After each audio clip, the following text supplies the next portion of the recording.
Atzo ezagutu genituen langabeziaren datuak. Hauek, agerian utzi zuten, Hego Euskal Herriko gazteen ia erdia langabezia egoeran dagoela, eta familien 9%an kide guztiak langabezia egoeran daudela.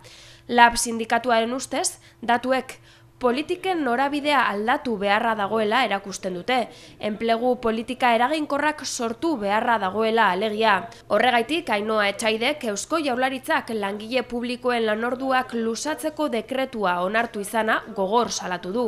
Gaur Jaurlaritzak hartu dezaken erabakirik okerrena.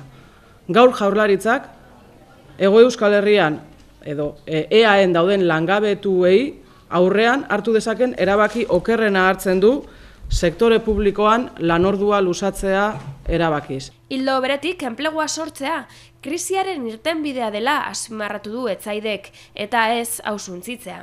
Eta Jaurlaritza da, instituzio nagusia da, enplegua suntsitzea erabaki duena, enplegua suntsitzen duen neurria inposatu egingo duna dekretuaren bidez, eta beraz, enplegu suntsiketaren aurrean, patronalari bide berriak edo ate berriak irekitzen dizkiona.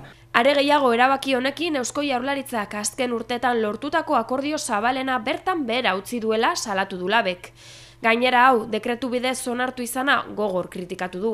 Dekretu bidez ez da eredu berri bat eraikitzen, dekretu bidez gatazka eta konfrontazio soziala besterikan ez da areagotzen. Gobernuak bere posizioa zein den argi utzi duela esan du Jarraian Etxaidek, eta LABek berea zein den helaraziko diola aurreratu du. Adierazpen hauek guztiak sindikatuaren enplegua sustatzeko proposamena aurkezteko egindako agerraldian egin ditu Etxaidek. Bi oinarritan ardazten den proposamena. Lehenengoa kalitatezko enplegua sortzea eta honi eusteko neurriak sortzea.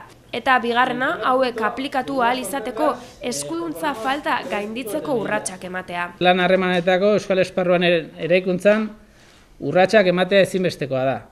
Eta instituzioek enplegu gaietan lege ahalmen eta hezkuntza osoa beharra aldarrikatu eta honen aldeko urratsak egin behar dituzte.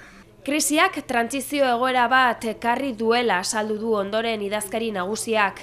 3 oinarri dituena, lehenengoa enplegua egoera ekonomikoa aldatzeko oinarri bezala ezartzea, bigarrena bitartekoak martxan jartzea eta eskuduntzak aldarrikatzea, eta azkena akordio zabalez eredu berri bat adostea. Azkenik, larunbat honetan, enpleguaren alde egingo den manifestazioan parte hartzeko deia luzatu du LABek.